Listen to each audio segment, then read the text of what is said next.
Hey YouTube, I'm back. As you can see, I posted a video on skincare about, I guess, 3 months ago, which is a really long time. I was doing an Olay 14-day skin rejuvenation kind of thing, and I was supposed to get back to you on how I felt it worked for me, and it didn't. I didn't really see much of a difference within my skin. I don't know what I was expecting to happen or thought would happen, but it didn't happen. So I just want to tell you that. As far as my skin goes, my regimen is fairly simple. I like to use Ambi. It's actually a bar, a cleansing face bar for colored ladies. Anyway, the one that I like to use is the shea butter one. It's just kind of a creamy bar, and that's what I use to wash my face on a daily basis. On those days when I'm feeling just a tad bit lazy, which seems to be a lot lately, I like to use these Neutrogena. Woo! Look at that. There it is. Okay. I like to use these makeup removers. They're fairly simple, pretty straightforward. You just wipe your makeup off, and they truly do get the face clean. But more importantly than that, they leave the skin feeling soft and moisturized. And you know, if you're changing from a day look to a night look, but you don't really want to wash your face, these are great. This is the little box that it comes in, because your face still feels soft and moisturized, and you can just go from one look to the next, and you know, no muss, no fuss. So they're great, and I love them, and that's what I like to use. When I do decide to moisturize my face, I actually choose to use this. Fairly simple. This is something that my mother used to use, and probably actually still does use, because she's super old-fashioned when it comes to her regimen, but I like it. It's for dry skin. I have normal to dry skin, more so dry in the winter, and it's way better in the summer. Love it. But anyway, this definitely does the trick as far as like just keeping your girl looking like hydrated, soft, supple, whatever. So that's how I clean my face. I'm going to show you really quick how I do my makeup in the day. I started this video and somehow I deleted it, or it got messed up. I don't know. So I kind of partly already have my makeup on. So I'm just kind of going to go mock the steps and go through that and show you kind of what I did all over again. And then we'll just go from there, and hopefully I don't get cut off by the timer again. So I am a makeup artist. I was trained and worked for MAC, still work for MAC as a freelance artist. So I am MAC everything for the most part. I love it. It's what I go to. The powder that I use on my face is actually this Sheer Select powder. I definitely need to re-up on it because your girl's about out of it. So yeah. And what I put it on with is actually my 182, which is a kabuki brush. Now, I know everybody raves about Bare Minerals and, oh, it just leaves your face looking flawless and yada yada yada yada yada. But it's really not the minerals. It's this freaking brush right here. If you take this brush, it's called a kabuki brush, and you take it and you swirl it in the makeup and you buff it into your face, you're going to get a flawless finish no matter what you're using, whether you're using Bare Minerals, Boo Boo Minerals. I mean, it doesn't even matter. You're going to get that flawless finished look. So I like to use it with my powder, and I just take it, and like I said, I already have the makeup on my face, so I'm just kind of, and I just kind of swirl it on as you see here. I just make sure I hit all the areas until I don't have any shine in my face. And because I use that heavy moisturizing cream, I tend to have a little bit of glow to my skin, which I like, but I don't want to go out looking glowy when I go to work. So I try to kind of mat that out by using this powder, and that seems to work very well for me. So after I've done that, I take my lovely eyeshadow. Now, if you get a MAC eyeshadow, they're about $14.50 to $15 depending on the region that you live in. But I actually bought this eyeshadow. It's called A Little Foley in 2007. And as you can see, it's still holding strong. I'm going to have to re-up on this soon, because when I'm out of it, there goes my heart. I mean, I'm just going to be broken in two, because I use this color every single day and I don't know what I would do without it. And I take my 210 brush, which is an eye brush, like so, and actually roll it in the Foley.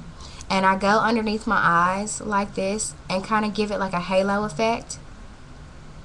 And this is my daytime look. I will put this underneath my eyes no matter if I'm wearing eyeshadow or not, because I like the definition that it gives to my eyes. And like I said, I already have this makeup on, so I'm really just kind of mocking these steps, because of course I would go in and, you know, add more and, you know, blah, blah, blah, blah. But I already have it on. So when I do my eyebrows, because I'm a big eyebrow person, I love to see a well-groomed set of brows walking through the door. I don't care if they're natural, drawn on, contoured, stick-ons. I love some eyebrows, okay? So I take my Foley, and I also take another color. I use two colors when I do my eyebrows.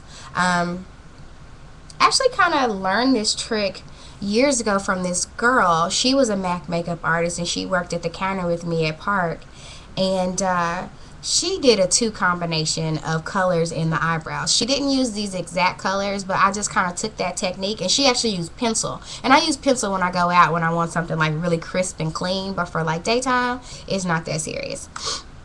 And I actually take an angled brush. This one is actually from NARS, so I'm cheating. It's their number 5 angled brush. MAC makes an angled brush too, which is called a 217. Excuse me, a 266. I should know that, but I don't, apparently. They make an angled brush as well, but the reason why I choose the NARS one is because the bristles are a lot stiffer and closer together, so I can really pack that eyeshadow in versus the MAC ones that are a lot longer and a little more flexy. I use the 266 when I do other people, but my brush of choice is definitely the 5 by NARS. So I actually take the Espresso, that's this darker one, and then Foley is a reddish brown, kind of like a brick kind of brown. And I use both of them. Again, I already have most of this makeup on, so I'm kind of going to skip through this. And I'm about to get quiet on you, so be okay. And I take the Espresso from like mid-brow all the way out, and I finish it, and I just kind of fill it in as so. I wish that you could have seen my brow before I filled it in, so you could definitely see a before and after and watch me. But like I said, the video got deleted, and it's really nothing I can do about it. Except for wash my face, and I didn't want to do that. So guess I could have used one of my wipes, but I didn't feel like that either. So I fill that in like that, mid shaft to ends, on both my brows with the Espresso. And then I go back in with the Foley, and I kind of marry the two colors together, starting in the front or the head of the brow. And I just lightly feather that in until I get a nice blend of colors, and the colors meet like right in here. So it's like this graduation of lighter to dark, which is how natural eyebrows are anyway, or at least I've noticed. You know, they're not all one depth or not all one color within people's eyebrows. If you look at a natural set of eyebrows, there's always this gathering of hair that's right in here that's a lot darker and a lot deeper, and that's why I choose to use the Espresso right there. Just look at somebody's natural eyebrow the next time you see them, and look, you'll notice that there's a light to dark progression within the eyebrows. So I mimic that with my makeup as well. And so after I've gotten that filled in, I start to feather up. Make sure this is right. And even when I feather up, everything's always darker here, and as I feather up this way, it's lighter. So it gives it more of a cast, like a shadow, versus like filling it in.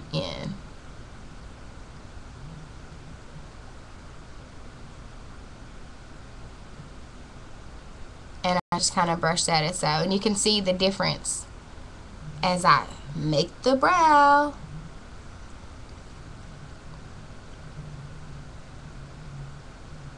And even when I dip into my makeup, I dip very lightly so that I don't pull a lot of pigment. And I just feather as so.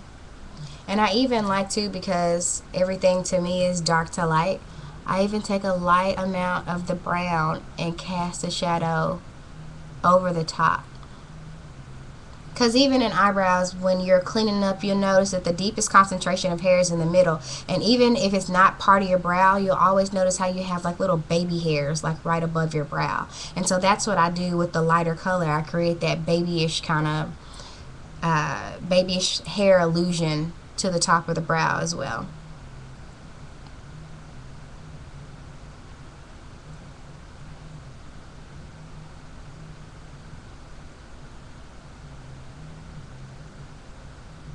And I even do it a little underneath, because the heaviest, darkest concentration is going to be in the middle.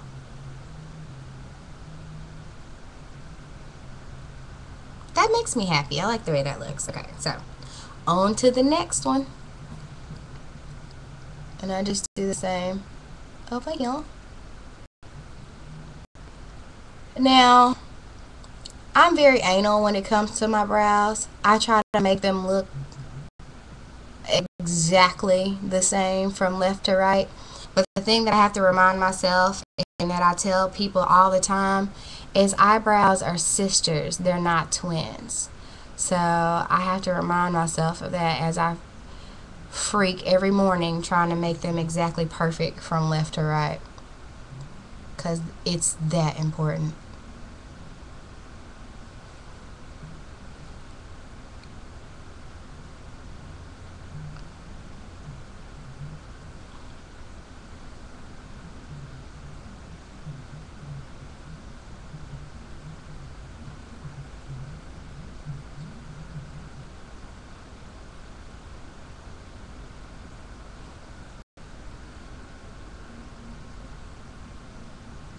This is what I spend all my time on in the morning.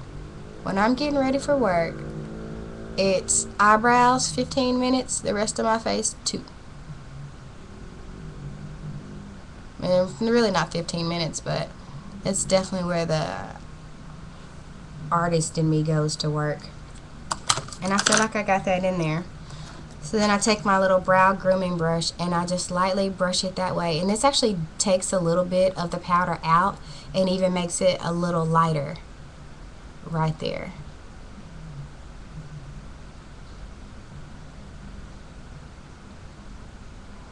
Yeah.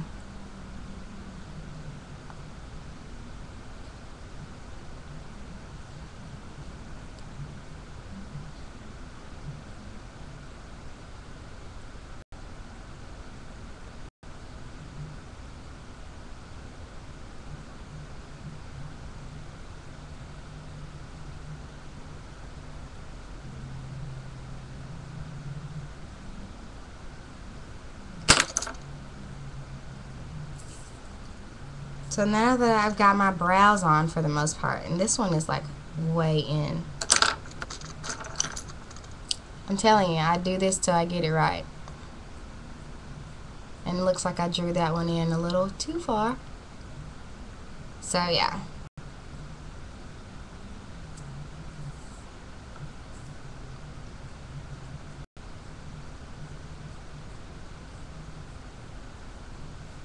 So yeah, I do it till I get it right. Then I just take a blush. It's a MAC brush, and this one's actually Eversun. It's a beauty powder blush. See, these are my favorites. I'm almost out of all of them.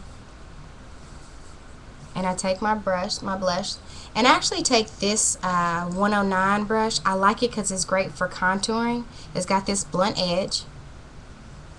And I just do my blush, and I take it right here with like a contour on both sides. I'm actually running out of time. They only give you 15 minutes. And so, do that.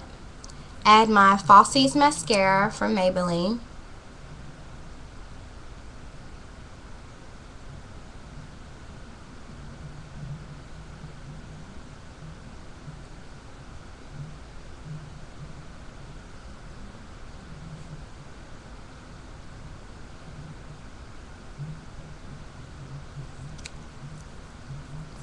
I add my favorite gloss, and I'm done. This is my everyday prime look. I hope you guys enjoyed. The brows are probably the biggest thing you got from it. Have fun. See ya.